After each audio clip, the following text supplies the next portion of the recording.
सिर्फ एक गुफा नहीं, बल्कि हजारों वर्षों की आस्था, श्रद्धा और रहस्य से जुड़ी एक अद्भुत कथा है। जम्मू कश्मीर की राजधानी श्रीनगर से लगभग 135 किलोमीटर उत्तर पूर्व में स्थित यह पवित्र गुफा समुद्र तल से करीब 13,600 फीट की ऊंचाई पर स्थित है। यहाँ पहुंचना कोई आसान काम नहीं है। ऊबड़ खाबड़ रास्ते, ठंडी हवाएं, पत्थरों से ढके पहाड़ और हमेशा बना आतंकियों का डर।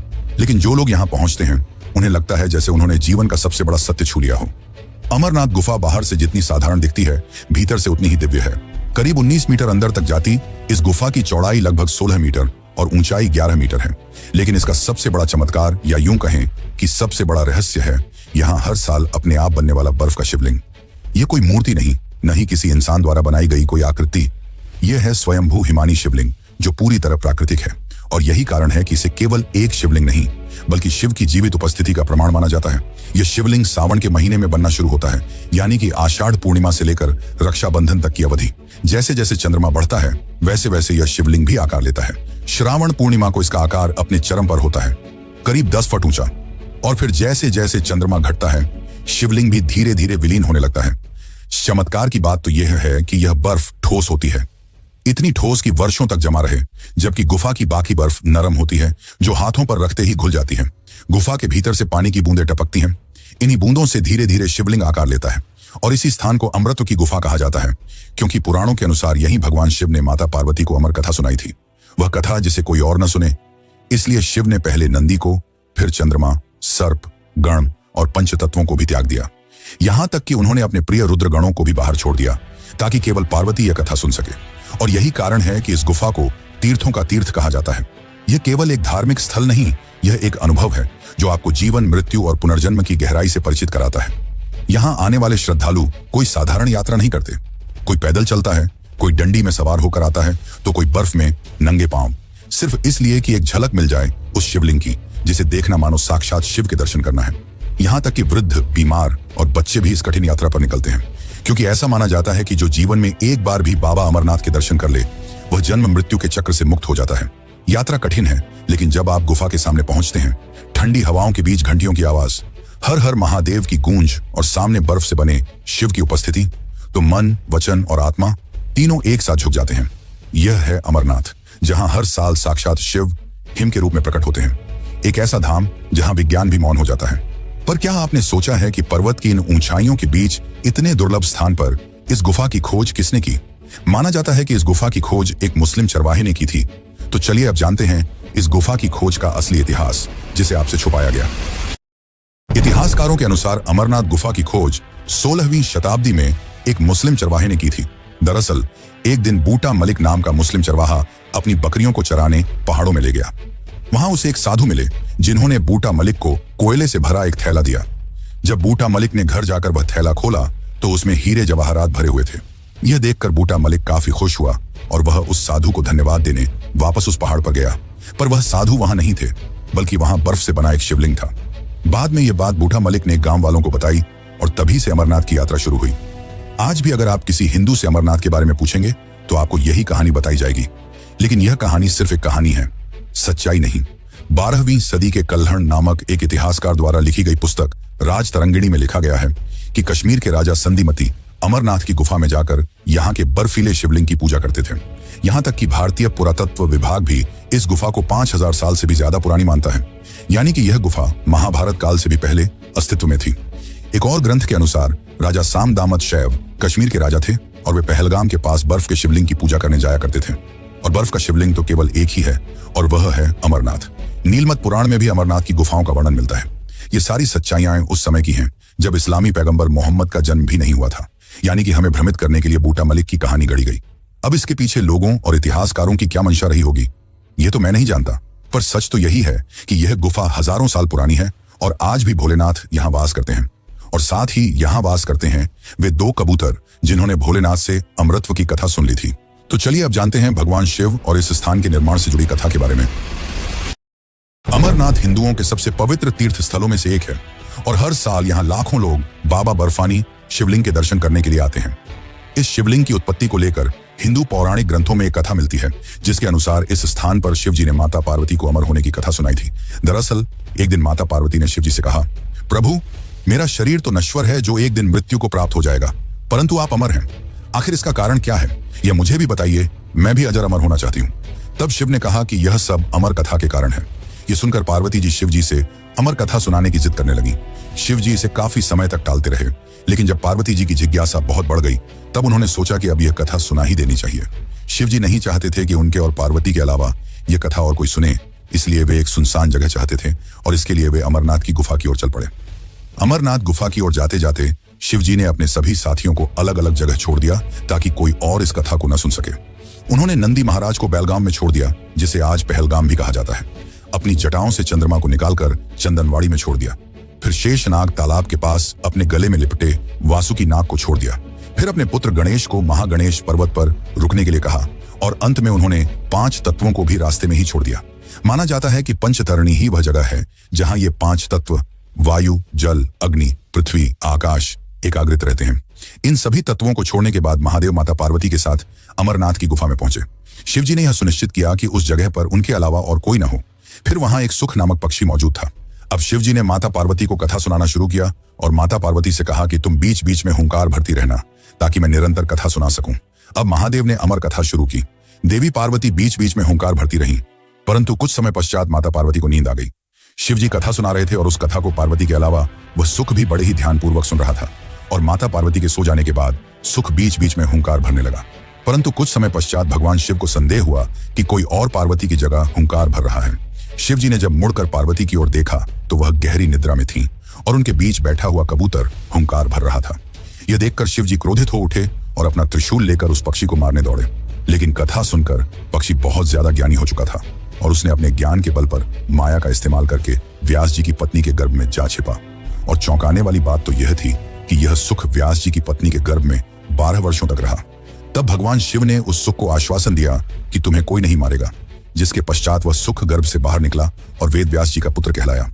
उस सुख ने गर्भ में ही वेदों और पुराणों का ज्ञान प्राप्त कर लिया था और गर्भ से बाहर आते ही वह तपस्या के लिए एकांतवास में चला गया और बाद में शुकदेव मुनि के नाम से दुनिया में प्रसिद्ध हुआ।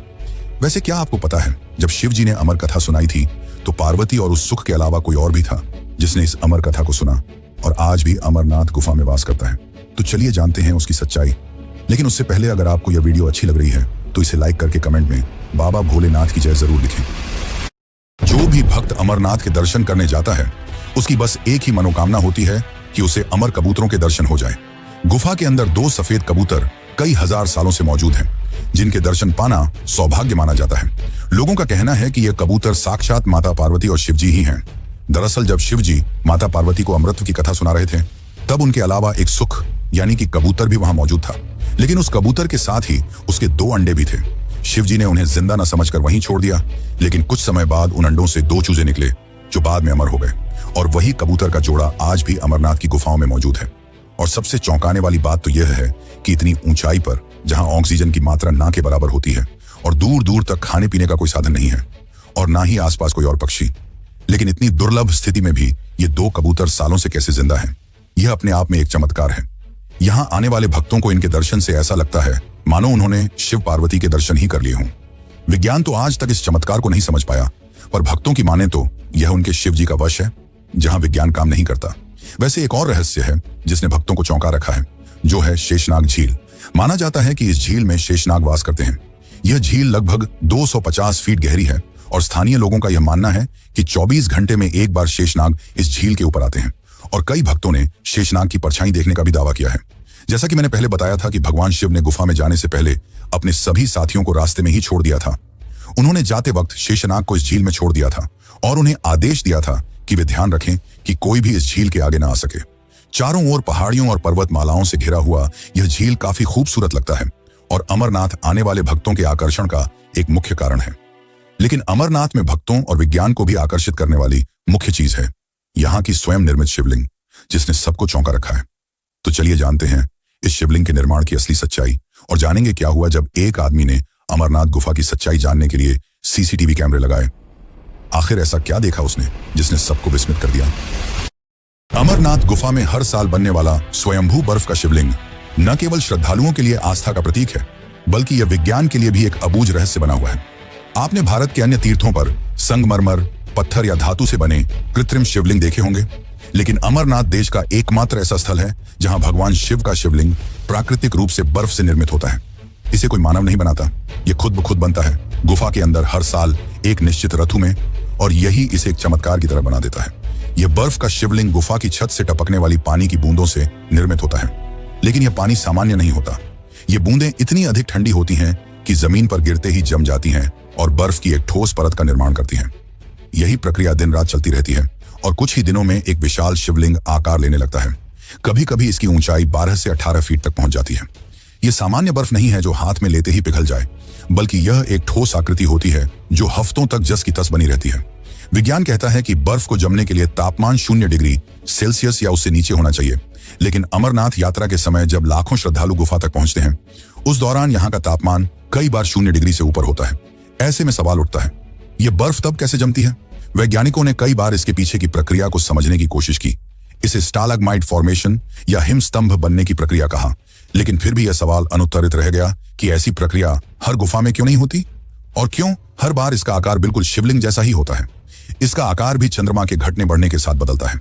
जैसे जैसे पूर्णिमा आती है, शिवलिंग अपने पूर्ण आकार में आ जाता है और अमावस्या के बाद धीरे धीरे छोटा होता जाता है। यह सब कुछ एक दिव्य गणना जैसा लगता है, जैसे कोई अदृश्य शक्ति हर बूंद की दिशा तय कर रही हो। कोई पुजारी, कोई मूर्तिकार, कोई मशीन नहीं, फिर भी हर साल एक ही आकृति बनती है, एक ही स्थान पर।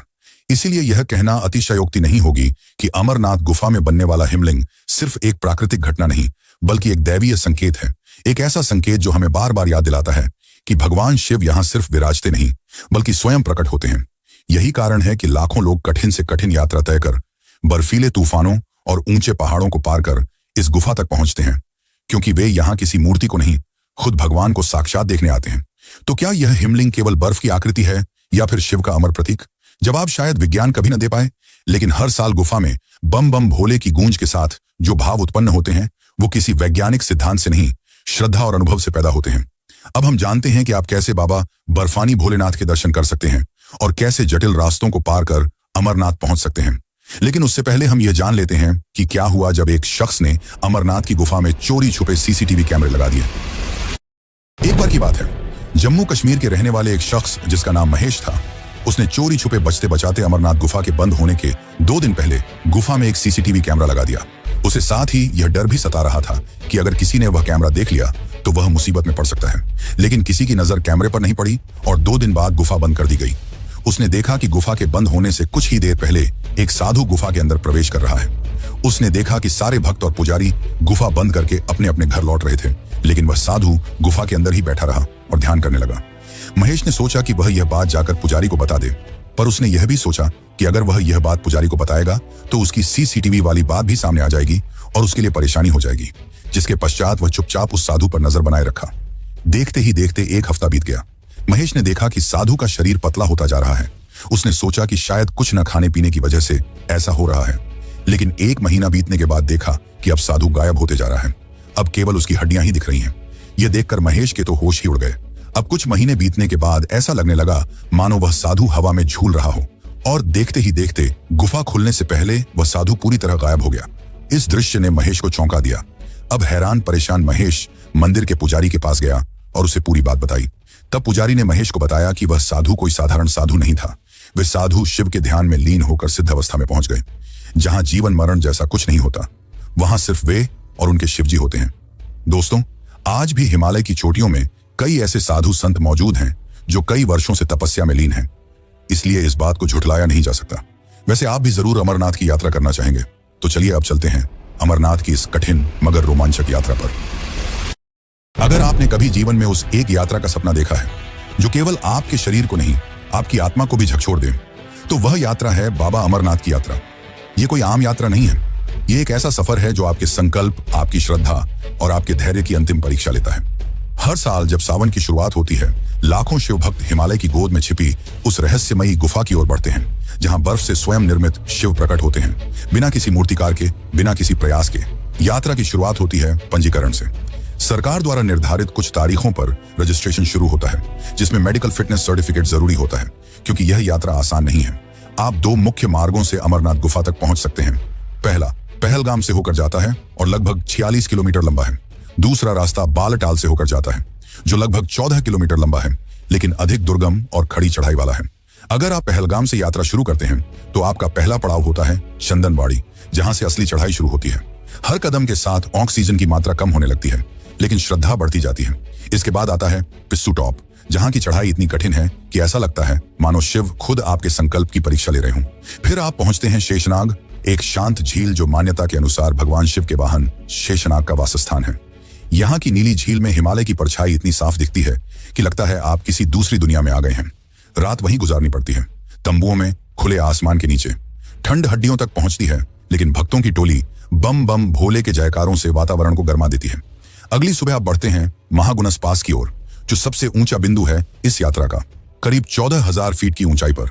वहां से उतरते ही आता है पंचतरणी, जहां 5 धाराओं के मिलने से बनी एक पवित्र जगह है। कहते हैं यहीं भगवान शिव ने 5 पवित्र तत्वों का त्याग किया था। यहीं से गुफा केवल कुछ ही किलोमीटर दूर रह जाती है, लेकिन यही रास्ता सबसे कठिन होता है। गुफा के पास पहुंचते ही जैसे आपकी थकान हवा हो जाती है। दूर से दिखती है एक विशाल चट्टानों के बीच छिपी वह गुफा, जिसके अंदर बर्फ से बना शिवलिंग चुपचाप खड़ा है, मानो हजारों वर्षों से भक्तों की प्रतीक्षा कर रहा हो। जब आप उसके सामने खड़े होते हैं तो समय थम सा जाता है। आपकी सांसें धीमी हो जाती हैं, आंखों में नमी आ जाती है और आपको यकीन हो जाता है कि भगवान केवल किताबों में नहीं, यहाँ आपके सामने हैं। यात्रा में सुविधाएं हैं, लेकिन सीमित हैं।